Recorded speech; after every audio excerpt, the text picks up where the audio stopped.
speak to them right away. Okay, I'll tell them. Kids! I can't take this. Alright, what's going on everybody? Welcome back to the channel. Now I hope y'all are in the mood for a movie because we're about to revisit probably the wildest fever dream from my childhood. The event you've been waiting for. Digimon the movie, with new digital monsters you can only see in theaters. Now, if hearing that name reawakens something inside of you, you're probably thinking, oh yeah, Digimon, that was the one Pokemon ripoff, right? Hey, calm down, guys. Guys, it's okay. They didn't mean it, alright? They don't know any better. It goes without saying, everyone knows Pokemon is like this wild cultural phenomenon. Whether it was for the games or the toys or the anime, the trading cards, the manga, the perfume that they released. Don't you want to smell like the very best? Like no one ever was. Now, obviously there have been plenty of properties that have ripped off Pokemon to varying levels. I would argue the most infamous one was Digimon. You know, they're the same thing because they both have Mon in the name. That's usually as far as it gets for most people. I think a lot of it is just the base theme of like kids having an animal-themed companion and then training them to fight. But in my opinion, I think that's where the comparisons end. At least for the shows, these were like two completely different things. Like for me personally, as a kid and an adult, I liked the Digimon show way more, sue me. I think the show had a way more compelling plot that involved the kids having to save both the human world and the digital world. I also think the way that Digimon portrayed the relationships between the kids and their Digimon was a lot cooler. And if you're not here for any of that, the evolutions in Digimon are way cooler. Like in Pokemon, your rabbit just turns into a bigger rabbit and there's nothing else to it. But in Digimon, your rabbit will turn into a bigger rabbit with pants and a gun. Oh, your little dog turned into a big dog? That's cool. My little dog turned into a cat. Then that cat turns into an angel. Just a human woman dressed like an angel, who I'm going to be totally normal about when she appears in the movie. Sir, grab me that specimen. But sir, we don't even know what it is. Grab me that. And while I definitely had my Pokemon phases throughout my life, I was also a really big fan of Digimon as a kid. You can imagine the sheer joy that little Zach felt when he got the Digimon movie on VHS for the first time. I remember it amongst all of my like Power Rangers and Star Wars and like Tom and Jerry VHS tapes I had. I don't even really have a joke for that. I just want you to know what kind of kid I was. Now, over the years, it went by largely unremembered in my brain, just like swimming across all the useless knowledge I have. Like the fact that an almond is technically a member of the peach family. Why do I know that? Why did I tell you that? I really don't know. Anyways, the Digimon movie came back on my radar because of this clip that was going around on Twitter. Real natural in the kitchen, just like me. So do I have enough of this stuff? Beats me, it's the first time I've used flour to bake a cake. I made beef jerky shakes. I'm glad someone appreciates my recipes. And I don't know what it is, but I had to watch the movie right then and there. It took a while, but I tracked it down in a way that was perfectly legal. After watching it, let me tell you, it is so much fun, but it is such a mess. It's like an out-of-body experience that occasionally like slams you back into reality. For starters, before we even get into the movie itself, it starts with an episode of Angela Anaconda where they go see the Digimon movie. Digimon! Digimon! We are about to have the best view of the best movie in the best seat ever. Now, I'm like 98% sure this was just to pad out the runtime for reasons we're going to get to in a second. But it's like they just pulled a random kids show at the time out of a hat, and that's the one they commissioned to do this. Now, I was like 3 when this movie came out, so I can't speak on Angela Anaconda's popularity at the time. But I can't imagine a kid going to see the Digimon movie and seeing this before it and being happy about it. What? Angela Anaconda? Oh my gosh, dude, no way. How did they make it better? You know what I mean? Like, it's crazy. I don't even think anybody said the name Angela Anaconda out loud since like probably 2005 or so. I'm saying it so many times to like help them out. Angela Anaconda, Digi-Evolve to Angelamon! Now that was definitely a tough watch, you know. I really hope this didn't cause a divorce or anything.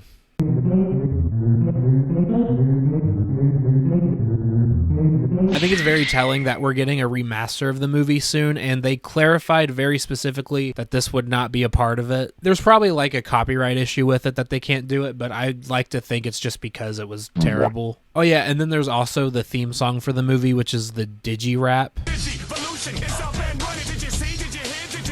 Now, I don't think I can play it because of copyright, but I think this song was like my sleeper agent awakening.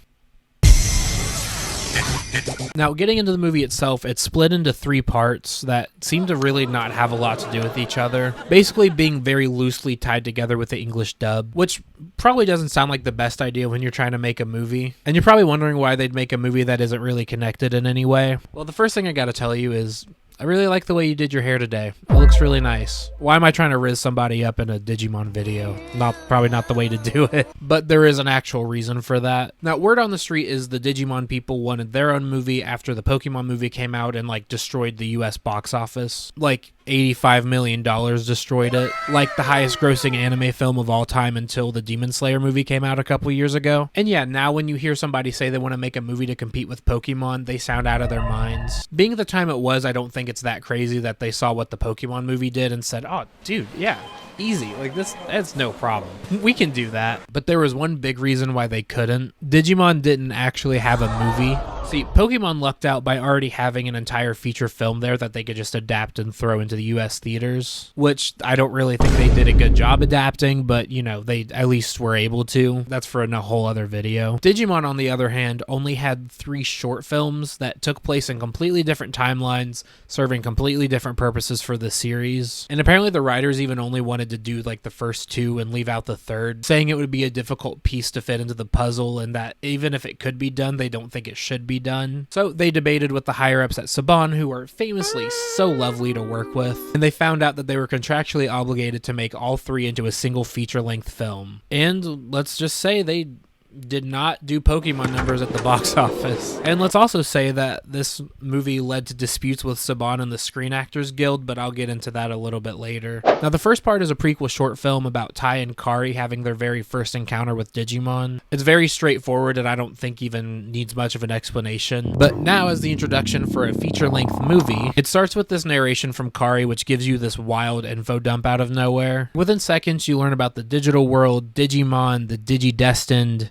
Digi Egg. And then she tells you about this kid named Willis, who you're going to hear a lot about, even though you're not going to see him until like the end of the movie. See, Willis is a very important part in like the third part of the movie, but he never existed in the first 2, so they like rewrite the dub to find ways to include him. And that's Willis in America. This kid I met on the internet emailed me. His name is Willis and he lives in Colorado. Which I guess is still better than him just showing up randomly and them trying to like act like he was there the whole time. Who am I?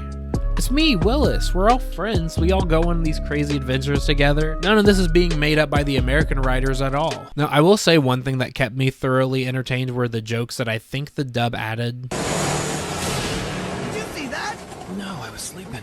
But you're driving! Why are you looking at that bus? Please don't blow it up. I know my mom says they're always late, but they can't help it. Another unintentional piece of comedy in this movie is the soundtrack. Ow, stop kissing my sister, you!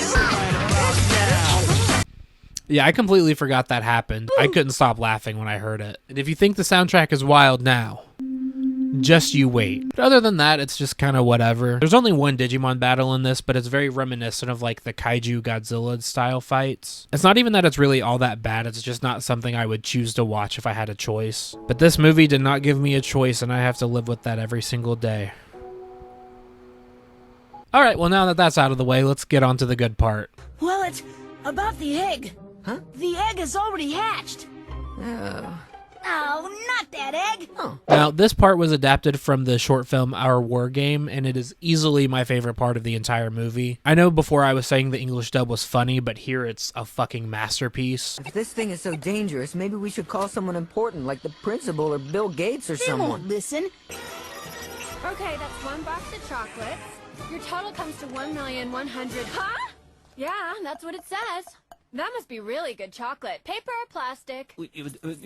You might even say that Nicolas Cage wants to steal it because I think it's a national treasure. Now, one part of the movie I remember hating as a kid was Ty's mom, but like rewatching it now, it was such a pleasant surprise. Phones have gone dead worldwide. If your telephone is dead, please call your phone company. Well, at least my sister can't call me 3 times a day. Like back then, I was so annoyed by her, but now I'm like a little bit in love with her, I think. You can hate me all you want. I'm just speaking my truth. You know, Ty, your dad doesn't really seem to be around a lot. Is there a reason for that? Is she doing okay? All I'm saying is I know how to cook pretty well if you and your mom ever need it. And the soundtrack gets so much better here. Can't believe she's not gonna read my letter! You try and tell a girl you're sorry and your computer shuts you down! Forget what I said, this is the best movie ever. So the plot for this one is that a Digimon hatches on the internet and then gets infected by a virus. And they have to stop him because he's like messing up the phone lines, he's eating internet data, he's... The USA just launched 2 nuclear missiles. That was a big step. Hey, a missile is heading for us right now. We need to take cover. Look, I'll go in a second. My phone's not working. I'm trying to get logged back into my Quibi. Now this one's more action-packed than the last one was, and I loved every second of it. There were moments that like genuinely had me hyped up. Like once War Greymon and Metal Garurumon get out there, I was on the edge of my seat.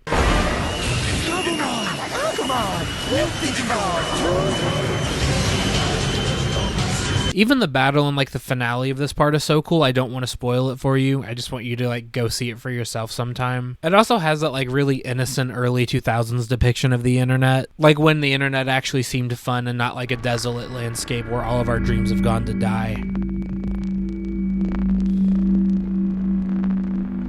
Subscribe to the channel, by the way. Now, if this was an accurate, what the? Oh my God. Can you tell I've not slept in like 2 days? Now, if this was an accurate depiction of the internet, there'd be so many pop-up ads before they could even get to the internet itself. Then when they finally get through, it just like redirects them to a shitty porn site. And then somewhere in there's like a brand deal or something.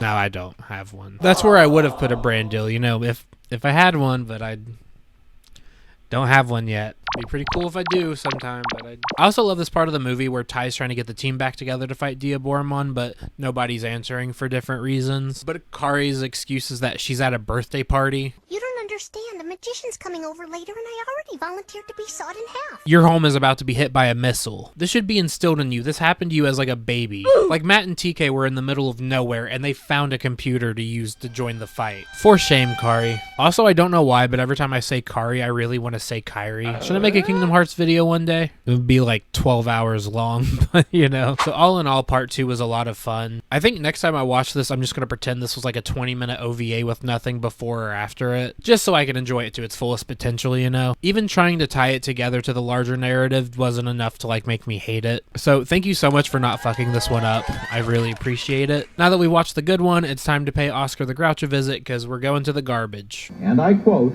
"I hated this movie. Hated this movie. Hated it. Hated every simpering, stupid, vacant, audience-insulting moment of it."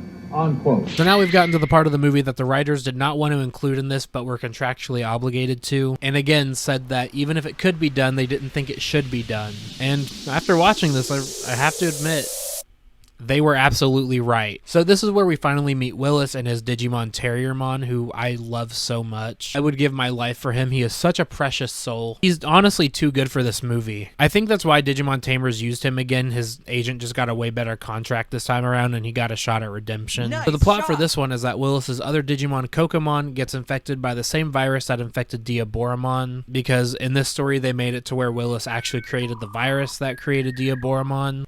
Yeah, I don't... How a 5-year-old did... I don't know. Just go with it, okay? This movie also takes place in the present day, so now we're following the protagonist from season 2, which feels really weird for a movie to shift the focus like that. Now, Ty is one of the main protagonists of the movie and gets like a lot of emotional focus. And then when you get to this part, they're just like, oh, sorry, he's out. He's a, you know, old, decrepit 13-year-old boy. What hurts finding out is that originally the like OG Digidestined had a way bigger part in the story. In the original plot for this, they like all disappeared and were being abducted by Kokomon, which I think would have been really cool to include and like at least keep them in the movie somehow. You could have said that it was like revenge for what happened with Diaboromon, that they went after them. I don't know. Just something to like not have to make this zombified movie even more chopped up. At least Kari and TK from the last one are here, but they really don't have a lot to do with the plot overall. They get stranded on a train and you just don't hear from them for a while, which is weird considering both of their Digimon become angels and can literally fly. And it's also weird that they have Kari be the narrator for this movie just because she's the only character in all 3 parts, which is really weird because she's only like a main character for the first one and then you don't even see her for much of the other 2. I also want to mention that this new trio gets to America by Yoli having a weird amount of uncles in the US. Yoli, your uncle's a lousy pilot. Wow, in America they have Digimon by the truckload. Cody, that is the only Digimon you have seen in America so far. Like, I'm sorry I'm being mean to a fictional child, but like, come on. Oh, and after a fight with Kokomon, Davis and Willis are stranded, and they get back to Willis's house thanks to a Digimon. Couldn't you have done that before? Hey Digimon, hey Digimon. Yoli even has like a bird Digimon. I know you can't fly a Digimon across the world, but you still could have used one less uncle to help out here. I also find it weird that Willis is refusing to tell them why Kokomon is attacking them and tells them to leave even though he invited them to his house. You guys have to go, you're in danger. But you want to come inside? My mom just got me an Xbox. Now there were a couple funny parts in the dub, like Patamon hating Colorado for some reason. We're going back. Colorado? Why there? You know, I thought Patamon being a rat was a design choice, but I think he's a fucking narc. Don't you snitch, motherfucker. And there's this part where Davis learns about Willis's backstory. That's the saddest story I ever heard. I'm the one with the problem, not you. Get over it. Okay. Now, the final battle is kind of cool where they all have to fight Kokomon. And even Kari and TK come back for that part, and Kari brings Angelomon. Damn, what is that, bro? We find out the reason that Angemon and Angelomon are here. Get ready for this. We find out that they have to digivolve to their mega forms because they're the keepers of the golden Digi-Eggs. So that way Vmon and Terriermon can golden armor digivolve and have the power to defeat Kokomon.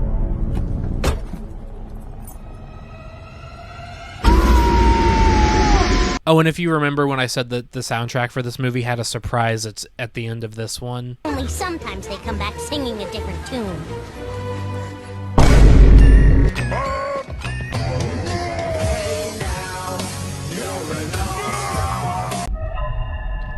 Oh yeah. Say what you will about the Digimon movie, but it had All-Star first, and I'm always gonna stand by that. I do want to mention how crazy it is that they used this footage for that scene. Like, in the original version of this was a really awful moment. It's basically Kokomon having this like psychotic break, and that dancing is just them flipping out.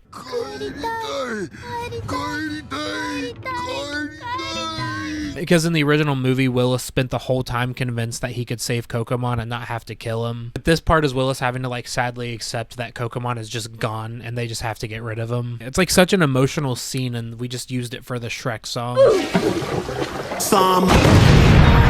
Now, the action in this one is okay, but I don't think it's as like fun or dynamic as the last one was, which I don't think it really would have needed to be if you had included the other 30 minutes of plot that you cut out. Like, you cut out a lot of cool stuff that could have added to the depth and, you know, made the action not seem as necessary, and also kept the same characters involved in the entire movie instead of like throwing them in the garbage, along with Oscar the Grouch. But, you know, what do I know? Other than almonds are a member of the Peach family. It also does that classic thing that kid shows would do with like a guest character. I'm gonna miss you guys. I think we'll see each other again. I sure hope so. And then you're never gonna see this kid ever again in anything. We see another Terriermon in Digimon Tamers, which is fine by me.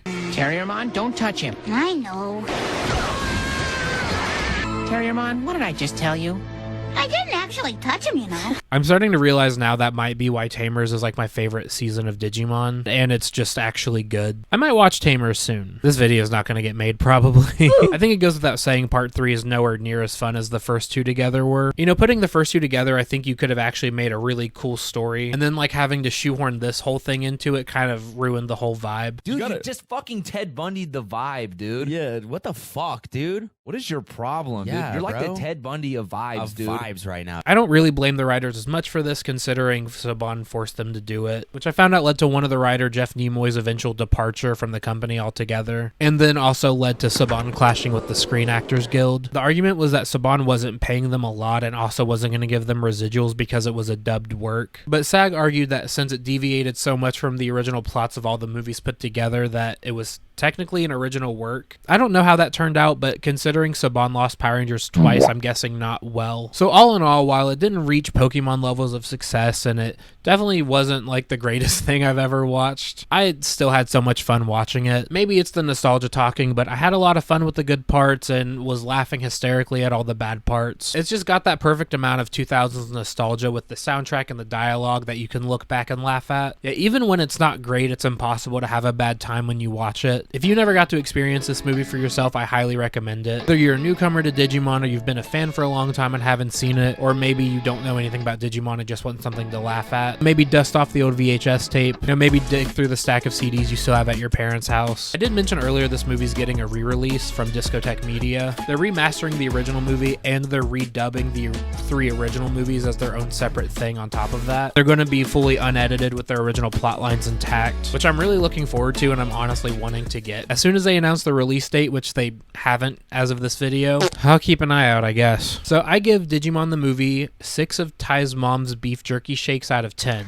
or 3 of her spinach cookies out of 5. Thank you all so much for watching the video today. I had a lot of ideas for videos swirling around in my head while I was recovering from being sick, but I really wanted to make one that I'd actually have fun doing and not be miserable the entire time. I just hope y'all had fun watching it the way that I had fun making it. So make sure you leave a like on this video and comment down below if you enjoyed it. Also make sure you subscribe to the channel and ring the bell so you never miss an upload from me. Subscribing also fulfills my dream of getting the Terriermon plush because I want it so bad, and maybe an Angelomon figurine, but that's further down the line, you know. Don't ask any more questions. Anyways, thank you all again for watching. Stay safe out there, and I'll see you next time.